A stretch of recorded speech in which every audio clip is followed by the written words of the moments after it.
Well, mighty friends, it looks like we've got a few changes that have been made that we ourselves had no hand in doing. So forgive me, mighty friends, this day.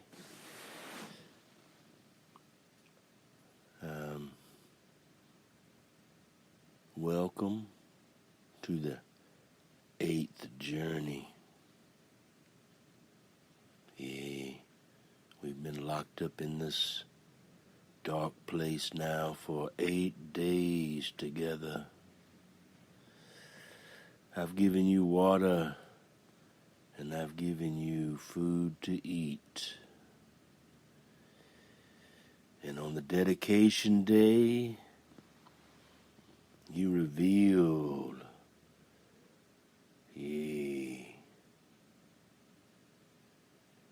the tub, the wash tub, like the east and to the west. Sycamore trees, all the leaves have fallen.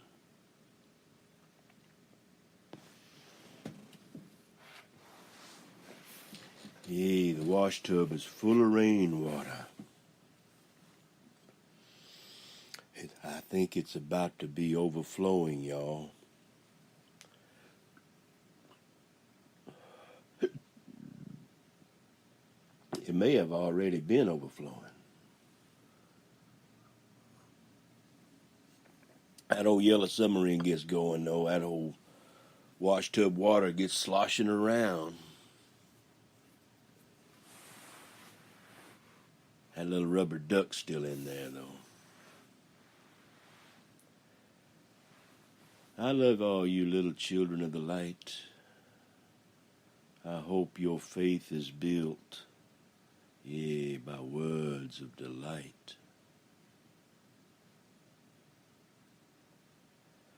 You know, the Bible has many, many stories about the way in which mighty Yahovah guided and helped all of his people.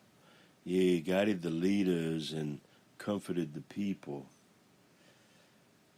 And of the way God talks to those who faithfully believe in him and try to obey in his word and bring it forth as living, as the word professes that it is. A faith with a belief in the word is living and active and sharper than any double-edged sword, mighty friend.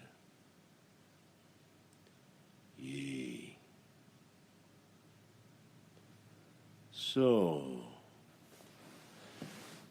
this recording, somewhat debacled, forgive me. So in the beginning, mighty Yahovah spoke directly to those who served him faithfully and who brought his word, living and breathing upon the hearts and minds of all mankind.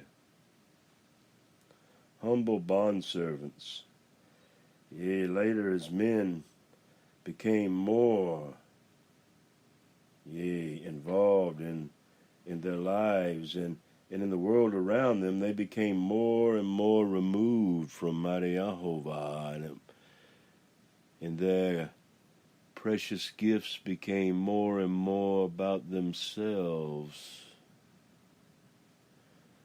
And Mystery Babylon and this world's lustful nature overcomes them all.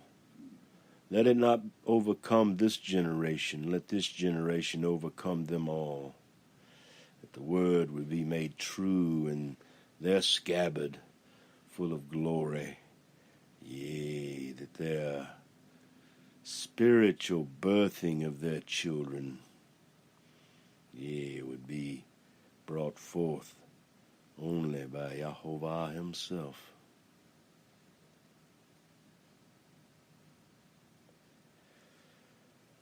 So he would choose certain people, mighty Yahovah would, to bring this message to all the earth. most of these men fought who they were to become all their lives, never knowing, well, always knowing, but never believing, always seeing, but never perceiving. Do you understand? Mighty Yahovah wants each and every willing vessel to be as one of these men leading their families to faithfulness and the truth.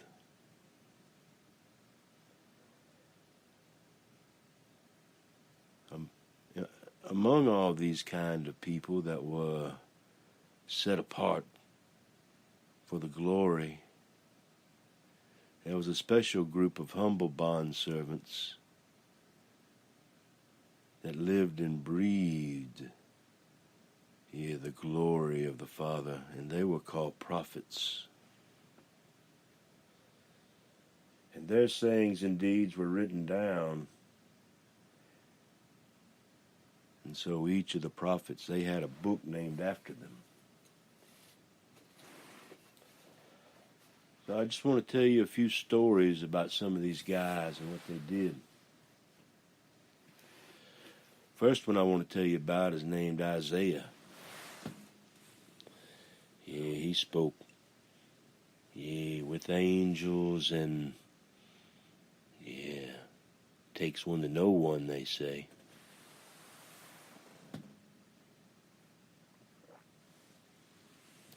Are you one?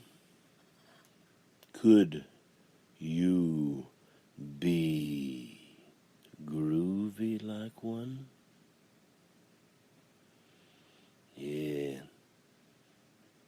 Never knowing male or female, each one having a circumcision of their heart, and the love of their Son to be everlasting upon the earth, to turn that doorknob, and with great delight the sanctification of the name of glory in their heart, the keyhole, and the little children with the key in their hand to unlock the beautiful gate, and their father and their mother that they honor for all time. So in the kingdom of Yehuda, there lived this young man, and his name was Isaiah. One day he had a vision of God sitting upon a throne surrounded by his seraphim and all the heavenly hosts. God called to Isaiah and asked him to be his prophet, a spokesman for God, but Isaiah felt that he was unworthy. Then one of the seraphim flew to Isaiah, touched the young man's mouth with a burning firestone from the altar of sacrifice, and said, "Behold, this has touched your lips. Your guilt is taken away." At this time, King Ahaz of Yehuda was worried because the Syrians and other nearby nations had joined together to wage war on Jerusalem. But God sent his prophet to encourage and reassure Ahaz. Isaiah arranged to meet Ahaz outside the city walls, beyond the protection of the fortification and the rock and roll army upon the earth. Yeah, can you dig that? He did this to show Ahaz that he must depend first upon Mighty Yahovah for strength and courage, not upon his military might for protection. Ahaz told that if he did not trust Yahovah, he would not be secure. Ahaz agreed to put his faith in Mighty Yahovah's word, and later, as Mighty Yahovah had promised, the Israelites defeated Assyrians and their allies. When King Ahaz died, his son Hezekiah took his place. During Hezekiah's reign, the king of Assyria sent a messenger to tell the Israelites that the Assyrians were coming to take over their country. The messenger told the people that their God was powerless and that Hezekiah was deceiving them when he entrusted their safety to Yahovah. The messenger also urged the Israelites to surrender peacefully and promised that they would be treated well. When Hezekiah heard the words of the Assyrian messenger, he tore his clothes and covered himself with sackcloth as a sign of grief. He prayed to God that his people would not listen to the Assyrian, who had mocked God and threatened to destroy the kingdoms of Yehudah and Israel. Then Hezekiah asked Isaiah to pray for Yahovah's help, and Isaiah predicted that God would not let the Assyrians take over the land, for God had revealed to him a new plan whereby he was going to build Yehudah and Israel into strong nations so that they could defend themselves.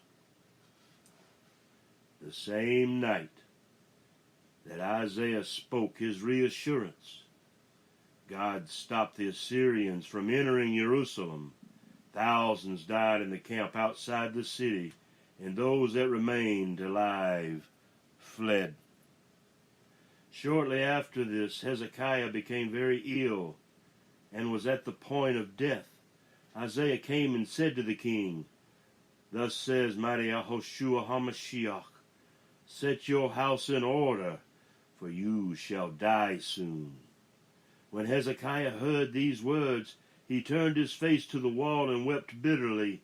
He prayed to Mighty Yahovah to grant him longer life, since he had been a faithful servant and a good man. Then as Isaiah was about to leave the king's house, God called him and said, "Turn back and tell Hezekiah that I have heard his prayer and have seen his tears, and I will add 15 years to his life." At God's command, Isaiah sent for a poultice of figs and placed them on Hezekiah's sore. Then, as a sign that the king would be cured, Mighty Yahovah made the shadow of the sundial go 10 degrees backwards. In other words, he made the day longer. As God had promised, Hezekiah soon grew healthy and strong and blessed Isaiah for bringing the word of Mighty Yahovah into his life. Hezekiah was indeed a good and great king who sought to abolish the worship of idols and pagan shrines and led the Israelites victoriously against their oppressors. Isaiah was looking forward to the coming of the Mashiach, yea, in each of their hearts. At that time the people would be able to turn their swords into plowshares and their spears into pruning hooks to farm the land instead of using it as a battleground. Yea, oh, let this day, yea, that day of plowshares piercing the earth, be this day as 1,000 years, and 1,000 years as this day in the Spirit with the Eternal Father and the glory of the everlasting Son, Yahushua HaMashiach, in each of our hearts. Willing vessels, yea, iron, miry clay vessels full of sacrificial water, yea, and iron rods in righteous man's hands. Yea, would you be a billy goat or a spotless lamb in the parting of the Red Sea?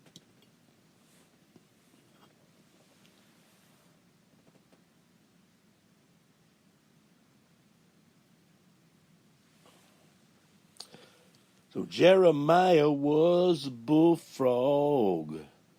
Yeah, he is a good friend of mine.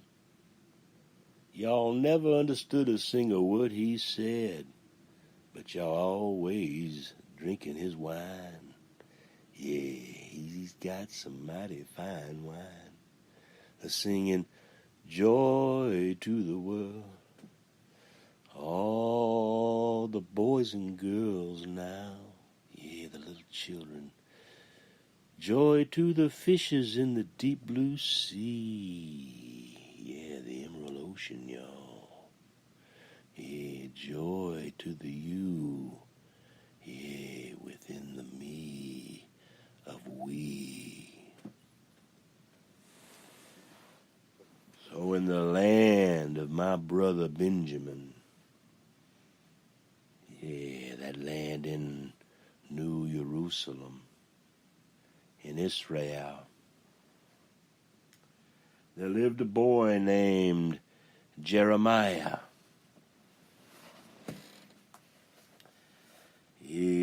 Ben Jeremiah. One day mighty Jehovah appeared to him and appointed him to be his prophet, to travel through the land and bring the word of mighty Jehovah to the people.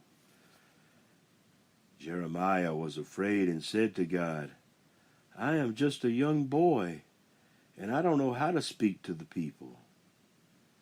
God touched Jeremiah's lips and said, Behold, I have put my words in your mouth. Then Jeremiah saw an almond tree just bursting into bloom. Oh, my brother Aaron, in the fullness of his rod. Yeah, it consumes all the snakes of the Nile. Yeah, even the crocodiles and the alligators. Y'all see. Once again, yeah, that almond rod, yeah, that almond tree was a symbol, yeah, of punishment. And he knew this was a sign that the people were risking God's judgment, yeah, for the wickedness of their ways. Once again, in Israel, the people had turned away from mighty Jehovah and begun to worship the idol of Baal. You know, an idol has no power to understand and guide the Israelites, and it was simply just a stone figure, a vain vanity of their imagination. Without the true believer's heart, receiving Yahushua HaMashiach, that the Father could then be a guide to the Israelites, that they would not become a weak and evil people once again, stealing from their neighbors, practicing slavery, slaughtering innocents, yea, through unnecessary warfare. Mighty Jehovah's anger grew, for even his priests began to worship the stone images, carving symbols in their hidden places. So when God could no longer tolerate the people's faithlessness and wickedness, he called that old bullfrog Jeremiah, yea, and instructed that prophet to put on a linen waistcloth.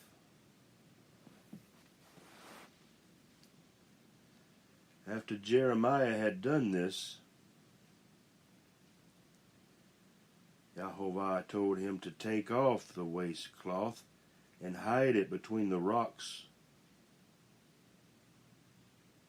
along the river.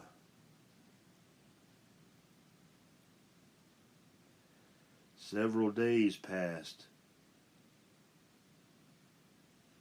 and then God told Jeremiah to go back to the river and take the waistcloth from its hiding place. When Jeremiah looked at the cloth, he saw that it was ruined and worthless. And then God said to him, "These evil people who refuse to hear the words of the Father, who stubbornly follow other gods, shall be like this waste cloth, which is good for nothing, for I will destroy the people who are evil." God told Jeremiah to go down to the potter's house, yea, to watch the man make the earthenware vessels. Jeremiah saw that as the potter worked with the soft clay, he could either build or destroy the article in his hand.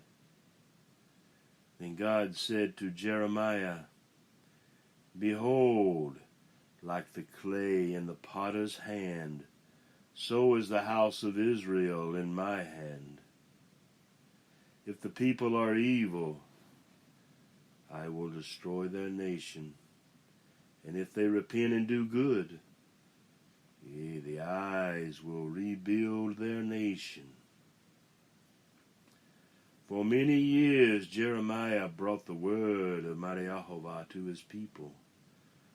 Some listened and obeyed God's law, but others continued to worship idols and disobey the Ten Commandments. An Israelite priest named Pashur, who disgraced with Jeremiah's prophecies, yea, disagreed with each and every one of them. I wonder what was in his heart. Beat him and put him in the stocks, a wooden frame that held the prisoner's head and wrists. But the next morning, when Pashur released him from the stocks, Jeremiah told the priest that God would punish him and Israel by delivering them into the hands of their enemies, the Babylonians. After several years had passed, God visited Jeremiah and said, "Take a scroll and write on it all the words that I have spoken to you, so that all the Israelites may turn from evil in time to save themselves." Then Jeremiah asked his faithful friend Baruch to write down the words of God as Jeremiah dictated them. When the prophecies had been written down, Jeremiah told Baruch to read them in the temple before all the Israelites. But Jeremiah could not read his own prophecies because the idol worshippers had barred him from the temple. But Baruch did as Jeremiah had said and read them to the people. When Jehoiakim The king of Israel heard about the written prophecies. He sent for the scroll and had one of his men read to him. As the reader came to the end of a passage, Jehoiakim cut it off with his knife and threw it into the fire until finally Jeremiah's entire scroll was destroyed. Then God appeared to Jeremiah in great fury and told him to write another scroll. And God also promised that none of Jehoiakim's descendants would sit upon the throne. As God had promised, a man named Zedekiah was made king instead of Jehoiakim's sons. But neither he nor the people of the land listened to the words of mighty Jehovah, which he spoke through the prophet Jeremiah. So God told Jeremiah that he was sending the Babylonians to attack Jerusalem. When the prophet warned the Israelites that the Babylonians were coming, they refused to believe him. It was then that Jeremiah prepared to leave Jerusalem to return to his brother Benjamin, the land of his birth. When the prophet arrived at the gates of the city, the king's guards stopped him and accused him of going to help the enemy. Jeremiah protested, but the guards did not believe him. They beat him and threw him into a dungeon where he remained for many days. Yea, but he was set free in the spirit, floating down as angels' wings could only carry him, and lifting him up, yea, and nurturing him as only Yahushua HaMashiach, yea, could do in each of the you and the I's hearts.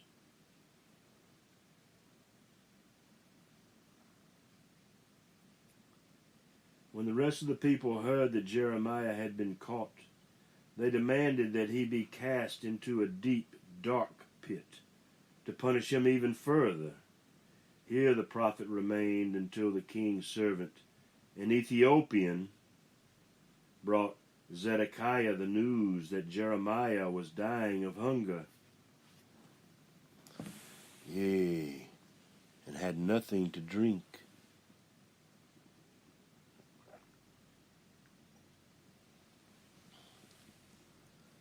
Yea, they brought him nothing to eat and to drink.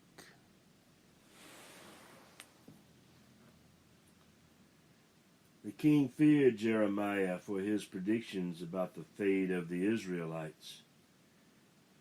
He was also afraid that mighty Jehovah would take revenge upon him if he let the prophet die. So he ordered his men to draw Jeremiah from the pit and bring him to the palace. Here Zedekiah questioned the prophet about his predictions and asked if there were any way to escape God's anger. Jeremiah told him that God's command was firm and that the Babylonians would burn Jerusalem to the ground. It came to pass as Jeremiah had prophesied. King Nebuchadnezzar of Babylonia came with his army, broke down the great walls of Jerusalem, and burned the city to the ground. When he took Zedekiah and the Israelite prisoners back to his kingdom, where they were kept in bondage for many years, yea, Nebuchadnezzar, however, treated Jeremiah kindly, for he recognized the prophet's wisdom and knew that God was with him. The king ordered his men to listen to all of Jeremiah's words and to take him back to his brother Benjamin, the land of his birth.